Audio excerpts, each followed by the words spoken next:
Para conocer, analizar, hacer una reflexión de la actualidad que hace noticia en América y el mundo. Un análisis, como siempre decimos, a la realidad que intentan reflejar en algunos diarios, portales, redes sociales y canales de comunicación, porque la verdad sea dicha, la posverdad funciona. Vamos a ver ahora las portadas. Veamos ahí precisamente página 12, una chispa de paz en medio de la guerra, aunque la mayoría de las portadas que vamos a analizar quedan desactualizadas con el inicio de las conversaciones entre Rusia y Ucrania. Estos momentos empieza la reunión en Bielorrusia. Obviamente hay que destacar cómo ha sido el tratamiento mediático de este tema. Representantes de Rusia y Ucrania se reúnen hoy en Bielorrusia en el primer diálogo desde el inicio de las operaciones militares. Pero la guerra sigue escalando. Rusia cierra el cerco alrededor de Kiev y Putin puso en alerta a las fuerzas de disuasión nuclear, mientras la Unión Europea anunció el envío de armamento y aviones para Ucrania. Una chispa de paz en medio de la guerra. Ahí tiene la imagen, la fotografía que da cuenta de las circunstancias que se viven en esa zona del conflicto. Pasamos al comercio de Lima con algo que supongo yo, ojalá no sea un mal predicamento o un anuncio equivocado, el que se plantea el día de hoy. La Junta de Portavoces del Congreso analiza hoy 2 mociones de vacancia. Ese nombre, además, Junta de Portavoces del Congreso. No sé si existe como figura legal, pero cuando suenan así las cosas, parecería que todo apunta a la destitución de Pedro Castillo, presidente del Perú. Lo decíamos, lo analizábamos semanas atrás, todo esto apunta a la construcción de un escenario en el que saquen del poder al señor Pedro Castillo. ¿Para qué? Para colocar a los poderes reales de Perú. ¿Quiénes son? Los empresarios, la derecha, la embajada, cierta embajada, usted sabe. ¿Qué dice aquí? RP y Avanza País buscan destitución de Castillo luego de testimonio de Lovista López, presidenta del Legislativo, convoca al Pleno para las 6 p.m., es decir, 18 horas de Perú. La respuesta: en un mensaje a la Nación, el mandatario Pedro Castillo culpó a otros de la crisis y dijo que la Fiscalía forma parte de un complot. Se descartó su renuncia al cargo. Según el abogado de la denunciante, ella recibió amenazas de muerte por sus declaraciones a AMP, indica que el fiscal Omar Tello no da garantías. Todo una construcción político-mediática que la veníamos viendo en el diario La República, en El Comercio, en las principales cadenas de televisión del Perú para estigmatizar, aniquilar la imagen y el prestigio de Pedro Castillo, bombardearlo con imágenes estigmatizantes, etcétera, etcétera, etcétera. Aquí tienen el resultado. Han sido largos meses, desde julio pasado, desde el mismo inicio de la campaña electoral y después del triunfo de Pedro Castillo ya sabemos todo lo que se ha hecho. No les gusta que un hombre del sector popular gane el poder. Podrá tener errores, podrá tener equivocaciones, pero es el presidente legítimo de los peruanos. La derecha no le gusta y por supuesto querrá imponer a su figura que estará al mando del gobierno. ¿Para qué? Para servir a los intereses empresariales, como siempre ha sido. Ahí tienen. Granma, diario cubano por excelencia. Cuba aboga por una solución que garantice la seguridad y la soberanía de todos los pueblos, soberanía de todos, declaración del gobierno revolucionario a propósito de la crisis en Ucrania. Y aquí el párrafo fundamental: Cuba rechaza la hipocresía y el doble rasero. Debe recordarse que Estados Unidos y la OTAN en 1999 lanzaron una agresión de gran envergadura contra Yugoslavia. ¿Y qué pasó ahí? Pues nada, un país europeo que fragmentaron con un alto costo de vidas en función de sus objetivos geopolíticos, desconociendo la Carta de las Naciones Unidas. Podemos de este ejemplo agregar algunos muchos más de lo que fue y ha sido permanentemente la conducta de Estados Unidos en el resto del planeta. Pero si algún país intentara hacer algo contra Estados Unidos, ya sabemos qué ocurre. Para eso tienen la OTAN, tienen la Unión Europea, muy dignos de ellos cuando se trata de Rusia, pero cuando se trata de Estados Unidos invadiendo, hostigando, bombardeando países que no les competen y son de su área de influencia cercana, pues no pasa absolutamente nada. Bien por el comunicado de el gobierno revolucionario de Cuba. Y como decíamos, varias de las portadas quedan por fuera de la actualidad porque a estas horas ya está prácticamente sentada en la mesa de negociaciones las delegaciones de Rusia y Ucrania. Ucrania acepta reunirse con delegación de Moscú para negociar un posible alto al fuego. Pero a ver, analicemos el titular. Ucrania acepta reunirse. No fue que Ucrania estaba desesperada por hablar con Rusia porque efectivamente se sentía sola y abandonada por sus socios y aliados de la Unión Europea. Ahora resulta que Ucrania ha sido el que acepta. Se encontrarían hoy en la frontera de Bielorrusia y Kiev, sin embargo, aclaró que tiene bajas expectativas mientras Vladimir Putin subió la presión al poner en alerta a su fuerza nuclear y asimismo el gobierno de Volodymyr Zelensky presentó una demanda contra Rusia ante la Corte de la Haya por actos de genocidio.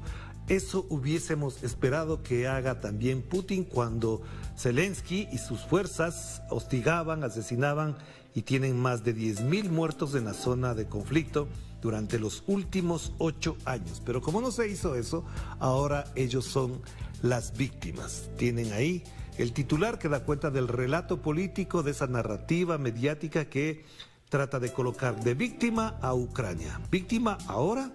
¿Y quiénes fueron los victimarios antes? ¿No fue Ucrania con todo lo que hicieron con los prorrusos, con la población rusa asentada en territorio ucraniano? Pues las preguntas están ahí. De esto seguiremos hablando más adelante. Y aquí el New York Times con una portada y un titular que prácticamente, efectivamente, ya queda descolocado, desactualizado. A pesar de la guerra y de todos los ataques, Ucrania acuerda hablar con los rusos sin precondiciones. Eso dice el titular. Claro, las precondiciones de quién son, para qué son. El alto al fuego es lo único que cuenta y terminar por siempre la violencia, el hostigamiento y las masacres en esa zona. Esa es la única condición que se deberían imponer. Hablo desde una postura absolutamente personal, pero esto efectivamente es así.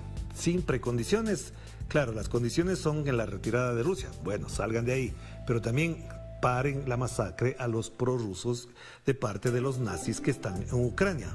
¿O acaso no han visto el spot publicitario del presidente Zelensky cuando era candidato a la presidencia, donde mataba a rusos con 2 metralletas en un parlamento donde estaban presentes algunos representantes rusos? Pues esa fue su campaña. Así hizo campaña este señor. ¿Y eso quién lo divulgó? ¿Quién lo hizo? Ninguno de los medios, ni New York Times, ni nada por el estilo. Vamos a los portales informativos. Empezamos por nuestra casa informativa Telesur. Delegación de Ucrania arriba a Bielorrusia para iniciar conversaciones con Rusia. El presidente de Bielorrusia, Alexander Lukashenko, garantizó la seguridad de la delegación ucraniana mientras duren las conversaciones y durante su regreso. No se olviden que además quieren sancionar a Bielorrusia, Alexander Lukashenko, por dar cabida a las negociaciones. Tanto odio es impresionante. Acá, en el costado derecho, más información. La Unión Europea prevé suministrar aviones militares a Ucrania. Ahora la Unión Europea es proveedora de armamento cuando debe ser la que gestione la paz. Expresan solidaridad con RT y Sputnik ante la censura de la Unión Europea. Lo primero que hacen es bloquear. Ha pasado en muchos países. No se olviden que, por ejemplo, en octubre del 2019 en Ecuador, el nefasto presidente de ese entonces, Lenín Moreno Garcés, lo primero que hizo cuando ocurrieron las protestas sociales fue bloquear y anular la señal de RT y de Telesur. Esa es la forma en la que ellos pretenden tapar la verdad y dejar una sola corriente de opinión, una sola corriente informativa. Ahora quieren hacer exactamente lo mismo. ¿Por qué? Porque dicen que difunden propaganda. Si alguien se sienta sin prejuicios y ve los noticieros de RT, lee las notas de Sputnik, podrá comprobar que hay una mirada periodística, profesional, por supuesto, más apegada a los intereses de Rusia, obviamente, pero sin dejar de tener un profesionalismo absoluto. Pero bueno, hay solidaridad, nos solidarizamos también, como en su momento debieron solidarizarse también con Telesur cuando, por ejemplo, no solamente en Ecuador, sino en Bolivia o en Brasil bajaban la señal de RT y de Telesur en esos momentos. Y aquí más información sobre la crisis en Ucrania. Pasamos a la agencia española EFE, que no ha dejado de tener una sola versión, una sola narrativa. ¿La de quién? La de Estados Unidos. Y dice el titular principal a esta hora: Estados Unidos insta a sus ciudadanos a salir de Rusia ante el aislamiento global de Moscú. Ah, bueno, salgan, váyanse. No van a quedar, que quedan los rusos solos, no. ¿Qué dice? Estados Unidos instó este domingo a la salida de sus ciudadanos de Rusia ante el creciente aislamiento económico y diplomático de Moscú por la invasión a Ucrania. Ni siquiera tienen el detalle de medir las palabras. Y tras la cada vez más agresiva retórica del presidente ruso Vladimir Putin, quien puso en alerta sus fuerzas nucleares. Más información, por ejemplo, acá, y lo que mencionamos, la presidencia de Perú niega la renuncia de Castillo y afirma que terminará su mandato, como debe ser.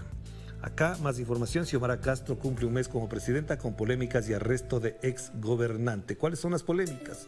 ¿Cuáles han sido las polémicas de la gestión de Xiomara Castro? Otra vez, tanto como contra Pedro Castillo, habrá una ofensiva mediática contra Xiomara Castro. Como es de izquierda, como es progresista y sobre todo como es mujer y no está atada a los intereses empresariales de Honduras, obviamente tendremos una arremetida. ¿Lo sabemos? Sí, efectivamente así será.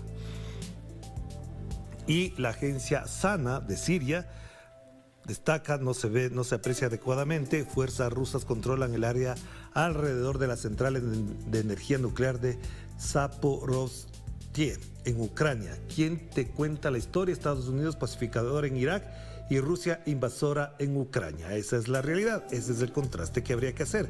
Cuando Estados Unidos va a otros países, va a pacificar, pero en realidad deja un reguero de muertos, miles de muertos de los habitantes de ese país y también de sus propias fuerzas. Pero cuando Rusia va a otro país a defender a sus habitantes, obviamente se trata de invasión.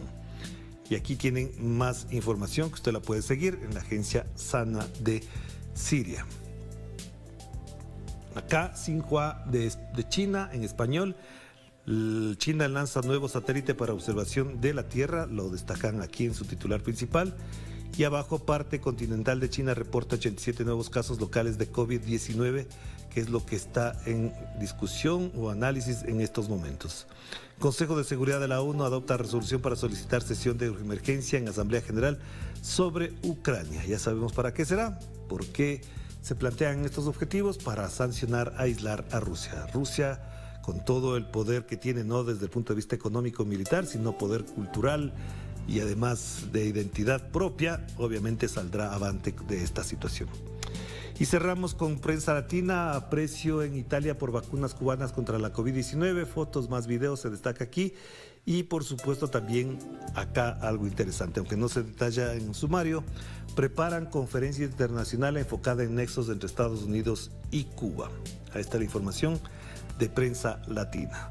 Cerramos con noticias de América Latina y el Caribe. A propósito de los carnavales, la fiesta popular más intensa en América Latina, lo mejor de los carnavales en Latinoamérica, colorido, baile y despliegue de riqueza cultural por Ladera Sur. Y en la parte superior, aquí, importante información. La CELAC anuncia red de asistencia a latinoamericanos y caribeños que residen en Ucrania. Hay toda una polémica porque, por ejemplo, en el caso ecuatoriano, que lo conocemos más de cerca, la Cancillería prácticamente ha fracasado en la atención inmediata a sus compatriotas en ese país. Se lo destacaba, por supuesto, cuando hablaba en nuestro programa En Clave Política Esther Cuesta, más de 700 ecuatorianos que no han tenido atención inmediata y urgente, mientras que Pedro Castillo, por ejemplo, envió un avión desde Perú para rescatar a sus compatriotas. En el Ecuador esperan que la gente se pague sus pasajes y vuelva por sus propios medios. Por eso lo que hace Pedro Castillo, por ejemplo, no aparece en los medios de comunicación.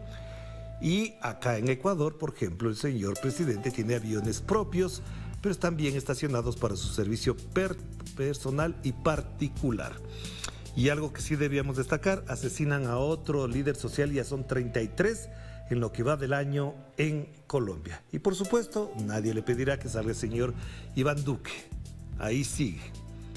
Ya se han pronunciado los partidos políticos sobre el tema, pero el señor Iván Duque como si no fuese con él la cosa. Vamos a hacer la primera pausa y enseguida volvemos con más de Enclave Mediática.